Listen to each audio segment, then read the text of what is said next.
우리 함께 찬송하겠습니다. 찬송가 542장 구주 예수 의지함이 우리 함께 542장 찬송합니다.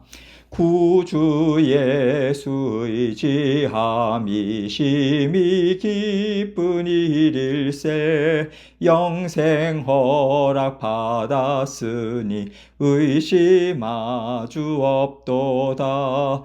예수 믿는 것은 받은 증거 많도다. 예수 귀한 예수 믿음 더욱 주소서. 구주 예수 의지함이 심히 기쁜 일일세 주를 믿는 나의 마음 그의 피에 적시네. 예수 믿는 것은 받은 증거 많도다. 예수 귀한 예수 믿음 더욱 주소서. 구주 예수 의지하여 죄악 벗어버리네. 안위 받고 영생함을 주께 모두 얻었네. 예수 믿는 것은 받은 증거 많도다. 예수 귀한 예수 믿음 더욱 주소서. 구주 예수 의지하여 구원함을 얻었네. 영원 무궁 지나도록 주여 함께 하소서. 예수 믿는 것은 받은 증거 많도다. 예수 귀한 예수 믿음 더욱 주소서. 아멘. 기도하겠습니다. 하나님 아버지 감사합니다. 아버지 하나님께서 오늘도 우리 주 예수 그리스도의 그 은혜만을 의지하고 또 주님의 말씀을 믿는 믿음으로 아버지 하나님께서 이끌어 주실 것을 또한 믿고 감사드립니다. 언제나 아버지 하나님을 믿는 믿음으로 또 주님 사랑하는 마음으로 주님 사랑을 온전히 받아 누리고자 하는 마음의 결단함으로 아버지 하나님과 함께 만족함과 또 감사로 살아내는 오늘 하루가 될 수 있도록 도와주옵소서. 사랑하는 모든 성도님들의 생업과 자녀들의 학업과 아버지 하는 모든 일들 가운데 복의 복을 더해 주시고 무엇보다도 우리 아버지 하나님의 주인 되심을 인정하고 감사함으로 주님과 함께 오늘도 기쁨으로 살아가는 하루의 삶 될 수 있도록 도와주옵소서. 전하는 자 듣는 자 아버지 하나님의 은혜로 이 시간 묶어주시고 홀로 영감 받아 주옵소서. 예수 그리스도의 귀하신 이름으로 기도합니다. 아멘. 하나님 말씀 예레미야서 50장 11절로 13절입니다. 예레미야서 50장 11절로 13절. 제가 읽습니다. 나의 소유를 노력하는 자여, 너희가 즐거워하며 기뻐하고 타작하는 송아지같이 발굽을 구르며 군마같이 우는도다. 그러므로 너희의 어머니가 큰 수치를 당하리라. 너희를 낳은 자가 치욕을 당하리라. 보라, 그가 나라들 가운데의 마지막과 광야와 마른 땅과 거친 계곡이 될 것이며 여호와의 진노로 말미암아 주민이 없어 완전히 황무지가 될 것이라. 바벨론을 지나가는 자마다 그 모든 재난에 놀라며 탄식하리로다. 아멘. 하나님께서 세상을 다스려 나가실 때 때로는 흥왕하게도 하시고 때로는 사그라지게도 하십니다. 꽃이 피는 때가 있으면 지는 때가 있고 또 지는가 하는데 죽는 것이 아니라 오히려 그 시간을 통해서 열매를 맺기도 하죠. 우리는요, 하나님이 이 세상을 다스리시는 이치를 다 알 수가 없어요. 하나님께서 흥왕하게 하시면 우리는 그것을 보고 이제는 살았다. 이제 이 흥왕함이 큰 영향력을 미쳐서 이러이러한 변화를 주겠구나. 그렇게 잔뜩 기대를 하죠. 그러나 하나님께서 그 흥왕함을 얼만큼 주실지, 또 어떻게 사용하실지는 아무도 몰라요. 그저 우리는 겸허한 마음으로 하나님의 손길을 바라보고 하나님을 의지하는 마음으로 살아갈 뿐인 것이지, 내가 어떤 것을 누리고 무엇을 이룰 수 있다, 이런 자신감이나 미래에 대한 확신을 가져서는 안 됩니다. 하나님은 하나님께서 내 인생의 주인 되신다, 이것을 항상 인정하면서 하나님의 소유된 백성으로서의 삶을 살게 하시려는 목적을 갖고 우리의 모든 삶을 이끌어 가시는데, 하나님이 보여주신 놀라운 일, 기쁜 일을 통해서 내가 이렇게 살 수 있겠다, 그렇게 내 생각과 주장을 갖고 살아간다면요, 우리는 하나님에게서 주인의 자리를 빼서 내가 차지하는 거예요. 그러면 우리에게 있었던 기쁜 일이 좋은 열매, 풍성한 열매, 만족을 주는 일로 이어지겠습니까? 그럴 수가 없는 거죠. 우리는요, 좋은 일, 나쁜 일, 이렇게 눈에 나타난 일들을 통해서 세상을 이해하고 내 인생을 바라봅니다. 그러나 하나님은 좋은 일이든 나쁜 일이든 하나님의 주인 되심을 인정하는 자녀들로 만들어가기를 원하시기 때문에 때로는 좋은 것이 나쁜 것이 되게 하실 수도 있고요, 나쁘다고 생각했던 것이 좋은 것이 되도록 하나님은 얼마든지 하실 수도 있어요. 그래서 우리는 우리의 걸어가는 길을 예측할 수 없고요, 속단해서는 안 됩니다. 그 대표적인 예를 지금 하나님께서는 바벨론 나라를 통해서 보여주고 계시는 거예요. 바벨론이 영토를 확장하고 세력을 키워나갈 때 그 위세가 얼마나 당당하고 강한지 모든 세상이 다 두려워 떨었습니다. 바벨론 나라가 끝나는 날이 있을 것이다, 이 생각을 어느 누구도 할 수 없을 정도였어요. 그런데 때가 됐을 때 하나님께서는 바벨론을 한순간에 무너뜨리십니다. 하나님께서 바벨론을 황무지가 되도록 일하시는 것은 하나님의 주권이 이렇게 강하고 이렇게 놀랍다, 이것을 세상에 분명하게 보여주기 위해서인 것이고요, 그 가운데서도 하나님의 백성들에게 깊이 각인시켜 주기를 원하시기 때문이에요. 강한 나라가 이렇게 해서 잘 살았더라, 그렇게 이 세상이 주는 길을 쫓아가지 말라고는 지혜를 주시고 동시에 경고의 말씀도 주시는 거죠. 하나님께서 바벨론을 어떻게 심판하시는지 11절 말씀부터 보겠습니다. 나의 소유를 노력하는 자여, 너희가 즐거워하며 기뻐하고 타작하는 송아지같이 발굽을 구르며 군마같이 우는도다. 나의 소유를 노력하는 자라는 것은 하나님께서 바벨론을 어떻게 보시는가, 이것을 딱 드러내는 말씀이에요. 하나님은 바벨론이 하나님의 소유된 백성들을 노력하고 온 세상이 다 하나님의 것인데 마치 자기들 것처럼 자기 마음대로 노력하는 자라고 정의를 내리고 계시는 거죠. 그들이 노력할 때의 모습이 어떠한지를, 너희가 즐거워하며 기뻐하고 타작하는 송아지같이 발굽을 구르며 군마같이 우는도다 라고 하십니다. 하나님의 소유를 노략질해서 흥청망청 살면서 죄책감이나 일말의 양심의 가책도 없이 노력하는 즐거움에 흠뻑 취해서 정신을 못 차린다는 거예요.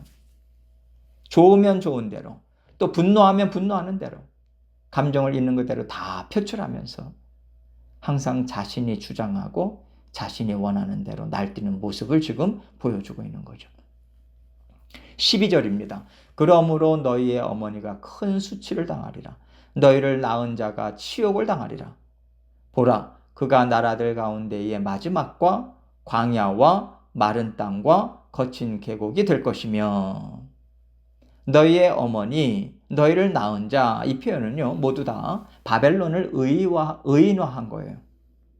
바벨론이 큰 나라를 이루었다라고 하는 뜻이기도 하고요, 또 한편으로는 바벨론 백성들이 나라가 강대하니까 어디를 가든지 간에 기세등등하게 살았다, 이런 의미도 담겨 있다고 봐요. 그랬던 바벨론이 큰 수치를 당하고 치욕을 당할 것이라고 합니다. 나라가 치욕을 당하면 백성들은 말할 것도 없는 거죠. 바벨론이 쑥대밭이 되니 나는 바벨론 사람이라고 누가 말을 할 수 있겠어요. 부끄럽기도 하고 또 연약함으로 인해서 위험을 당하게 되기 때문에 감출 수밖에 없는 거죠. 이것이 그들에겐 큰 수치가 되는 것이고요. 그 바벨론이 나라들 가운데 마지막이 된다고 합니다. 나라들 중에 꼴찌가 된다는 거예요. 광야, 마른 땅, 거친 계곡, 아무것도 내세울 게 없는 마른 땅 아닙니까? 이렇게 다 쓸모없는 땅이 될 것이다. 이것을 말씀하고 있어요. 13절입니다. 여호와의 진노로 말미암아 주민이 없어 완전히 황무지가 될 것이라 바벨론을 지나가는 자마다 그 모든 재난에 놀라며 탄식하리로다.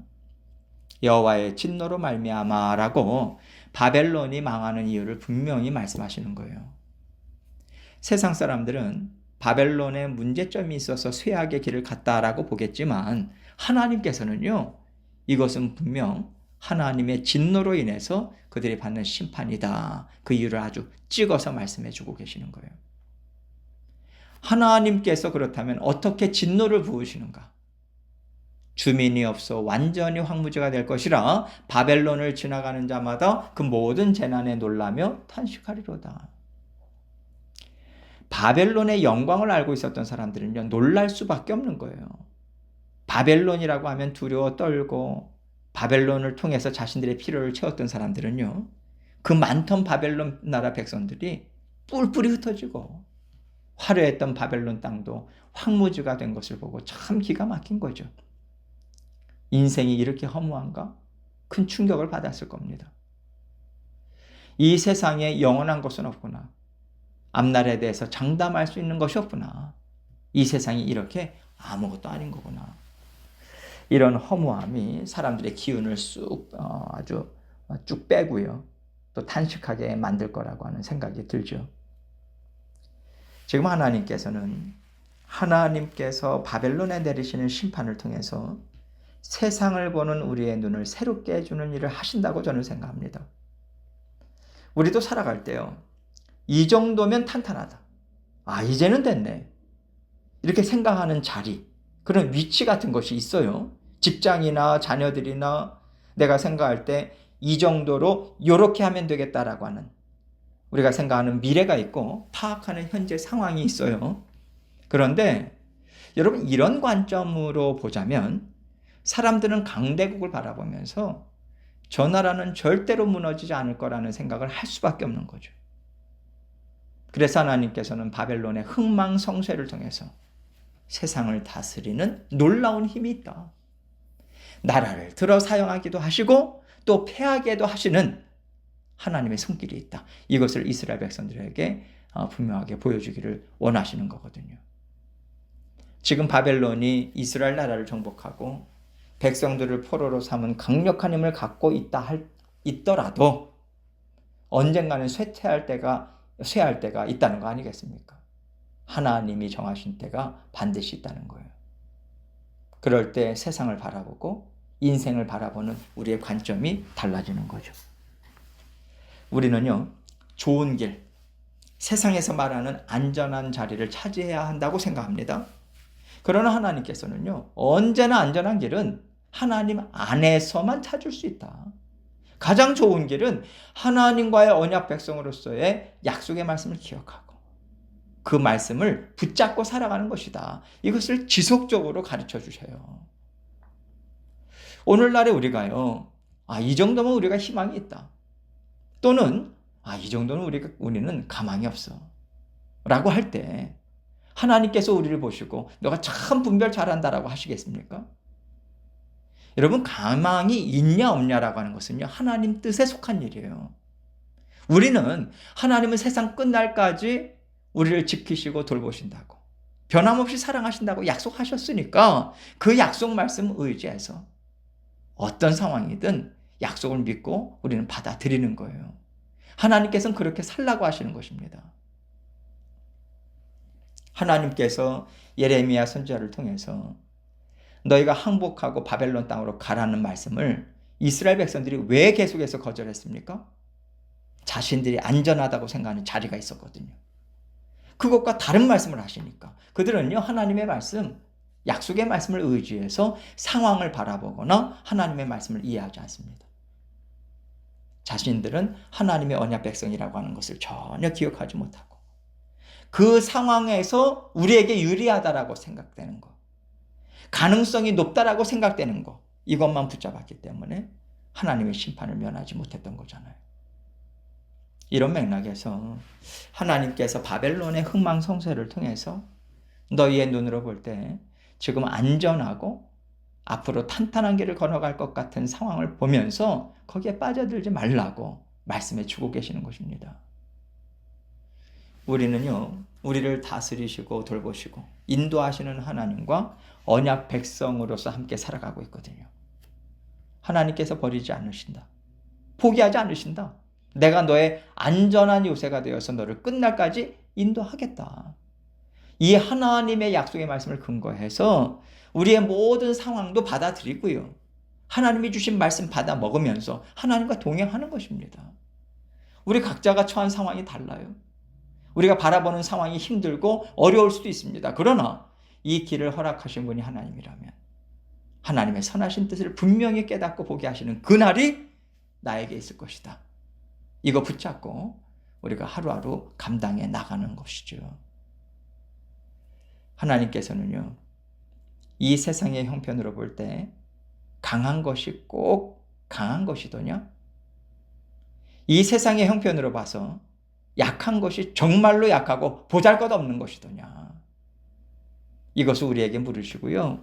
선하신 하나님을 통해서 모든 상황들을 받아들이고 하나님의 성품을 만들어가는 좋은 터전으로 사용하라는 말씀을 우리에게 주고 계시다고 생각합니다. 하나님 앞에서 좋은 것이 무엇인지에 대한 생각부터 새롭게 갖고 언제나 선하신 하나님, 날마다 좋은 것을 주시는 하나님을 바라보고 의지하시는 저와 여러분이 되시기를 주님의 이름으로 축원합니다. 함께 기도합니다. 하나님의 선하신 말씀, 하나님의 변함없는 은혜, 이것만을 우리가 끝까지 붙잡겠습니다. 그렇게 우리가 생각하고 또 마음과 생각을 다지고 또 하나님께 올려드리고 계속해서 기도 제목들 가지고 주님 앞에 나아가도록 하겠습니다. 기도하시겠습니다.